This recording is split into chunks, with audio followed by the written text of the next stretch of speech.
ಮಾಡಬೇಕಾದ್ರೆ ಇದು ಜೈನ ಬಸದಿದು ಒಂದು ಆಧಾರ ಸಿಕ್ಕಿದೆ ಅಂತ. ಹೌದು ಮೇಡಮ್. ಒಂದು ನಾನು ಓದಿದ ಪ್ರಕಾರ ಸ್ನೇಹಿತರೆ, ಯಾವುದೇ ತೀರ್ಥಂಕರರಿರ್ಬೋದು, ಜೈನ ಬಸದಿಗಳಾಗಿರ್ಬೋದು, ತೀರ್ಥಂಕರಗಳಲ್ಲಿ ಒಂದು ಕಂಡಿಡಿದಂಗೆ ಅಂದ್ರೆ ಒಂದು ಕುರುಹು ಇರುತ್ತೆ.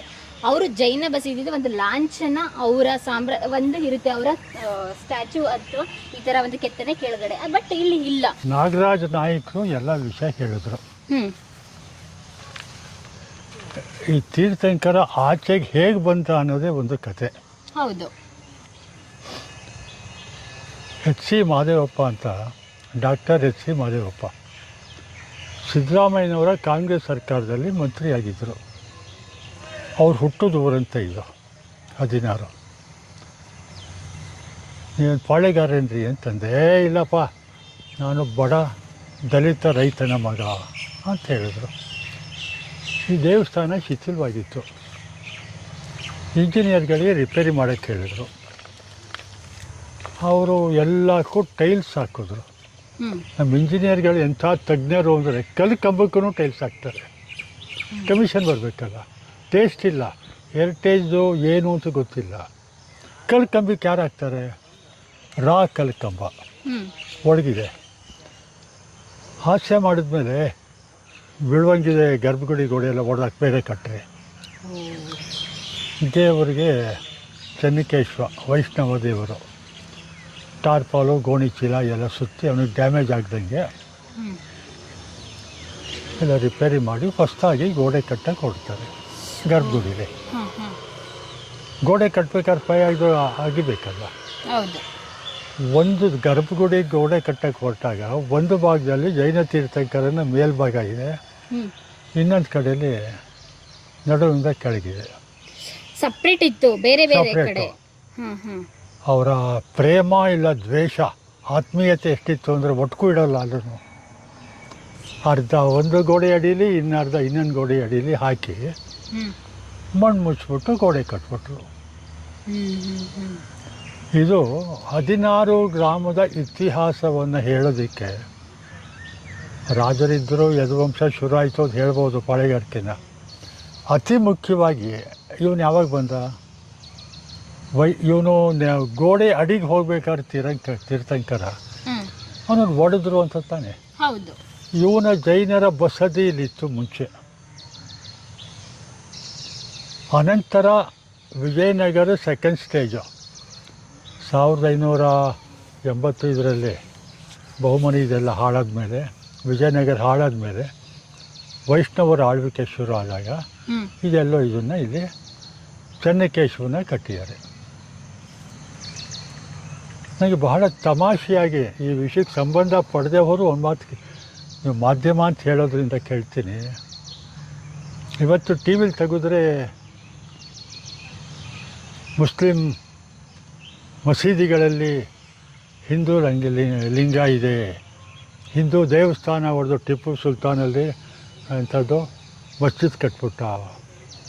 ಕರೆಕ್ಟ್, ನಾವಲ್ಲಿ ಪೂಜೆ ಮಾಡೋಕ್ಕೆ ಅವಕಾಶ ಕೊಡಿ. ಎಲ್ಲ ಮಹಾನ್ ನಾಯಕರುಗಳು ಹೊಸದಾಗಿ ಜಗದ್ಗುರುಗಳು ಹುಡ್ಕೊಂಬಿಟ್ಟಿದ್ದಾರೆ, ಸ್ವಾಮೀಜಿಗಳು ಹುಡ್ಕೊಂಬಿಟ್ಟಿದ್ದಾರೆ. ಒಂದು ಕೇಸರಿ ಶಾಲ ಹಾಕೋತಾರೆ, ಅಧಿಕೃತವಾಗಿ ಮಾತಾಡ್ತಾರೆ.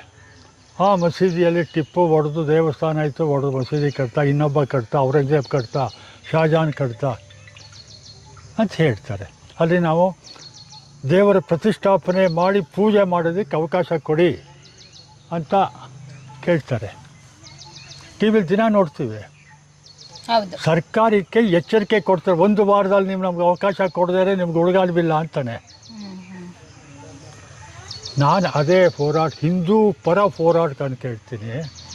ನಾನು ಹಿಂದೂ ಪರವಲ್ಲ, ಮುಸ್ಲಿಂ ಪರವಲ್ಲ, ನಾನು ಮಾನವ ಪರ, ಮಾನವತಾವಾದಿ. ನಾನು ಜೈನ ತೀರ್ಥಂಕರನ ದೇವಸ್ಥಾನವನ್ನು ಒಡೆದು, ಜೈನರ ಬಸದಿಯನ್ನು ಒಡೆದಾಕಿ, ತೀರ್ಥಂಕರ ದೇವರು ಜೈನರಿಗೆ, ವಿಷ್ಣು ಆರಾಧಕರಿಗೆಲ್ಲ, ಇವತ್ತಿನ ಕೆಟ್ಟ ಸಂಕುಚಿತ ದೃಷ್ಟಿ ಆರಾಧಕರಿದ್ದಾರಲ್ಲ ಅವ್ರಿಗೆಲ್ಲ, ಉದಾರ ಹೃದಯಿಗೆ ದೇವರು ಯಾವ ಧರ್ಮದವನಾದರೂ ದೇವರೇ. ಅವನು ಒಡೆದು ಹಾಕಿದ್ರಲ್ಲ. ಈ ಚೆನ್ನಕೇಶವನ ದೇವಸ್ಥಾನ ತೆಗೆದು ಇವನು ಮರು ಪ್ರತಿಷ್ಠಾಪನೆ ಮಾಡಿಸ್ತೀರಾ? ಜೈನ ಬಸದಿ ಕಟ್ತಾರ ಇಲ್ಲ ಅವರು? ನಾನು ಕೇಳ್ತೀನಿ, ಅವ್ರು ಸರ್ಕಾರಿ ಅಲ್ಟಿಮೇಟಮ್ ಕೊಡ್ತಾರಲ್ಲ, ಮಾಡು ಜೈನರ ಬಸದಿ ಇಲ್ಲಿ ಮತ್ತೆ ಕಟ್ತೀವಿ ಅಂತನೋ. ಯಾಕೆ ಹಿಂದುತ್ವದ ಓಟನ್ನು ಕ್ರೋಢೀಕರಿಸ್ಕೊಂಡು ಒಂದು ರಾಜಕೀಯ ಪಕ್ಷ ಮತ್ತೆ ಅಧಿಕಾರಿಗೆ ಬರೋಕ್ಕೆ ಹೊಡ್ತೀಯಾರಲ್ಲ. ಮೂಲಭೂತವಾದ ಸಮಸ್ಯೆಗಳು ಬೇಕಾದಷ್ಟಿದೆಯಮ್ಮ. ಪೆಟ್ರೋಲು 110 ರೂಪಾಯಿ ಇತ್ತು. ಮನೇಲಿ ಹೆಣ್ಮಕ್ಳು ಅಡುಗೆ ಮಾಡೋಕ್ಕೆ ಗ್ಯಾಸ್ ಹಚ್ಚಬೇಕು ಅಂದರೆ 1000 ಚಿಲ್ಲರೆ ರೂಪಾಯಿ ಕೊಡಬೇಕು. ಟೊಮಾಟೊ ಹಣ್ಣು 90 ರೂಪಾಯಿ ಆಗಿದೆ. ಕರ್ಬೇವಿನ ಸೊಪ್ಪಿಗೆ 15-18 ರೂಪಾಯಿ ಕೊಡಬೇಕು. ಅದಕ್ಕೆ ಡೈವರ್ಷನ್ನು, ಅದ್ರ ಕಡೆ ಕಾನ್ಸಂಟ್ರೇಟ್ ಮಾಡಿ ಸರ್ಕಾರನ ಬೈಬೇಡಿ ಅನ್ನೋದಕ್ಕೆ ಈ ಕಡೆ ಈ ಡೈವರ್ಷನ್ ಟ್ಯಾಕ್ಟಿಕ್ಸು.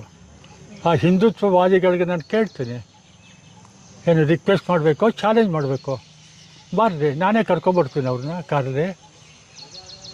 ಇಲ್ಲಿ ಸ್ಟೇಟ್ಮೆಂಟ್ ಕೊಡ್ತಾನೆ ಪ್ರಮೋದ್ ಮುತಾಲಿಕ್ಕು ಇಲ್ಲ ಇನ್ಯಾವನೋ ಸ್ವಾಮಿ, ನನಗೆ ಅವ್ರ ಹೆಸರು ಹೇಳೋಕ್ಕೆ ವೈಯಕ್ತಿಕವಾಗಿ ನನಗೇನಿಲ್ಲ, ತುಂಬ ಪ್ರಚಾರದಲ್ಲಿ ಇರೋದನ್ನು ಹೇಳ್ತೀನಿ ಅವ್ರಿಗೆ.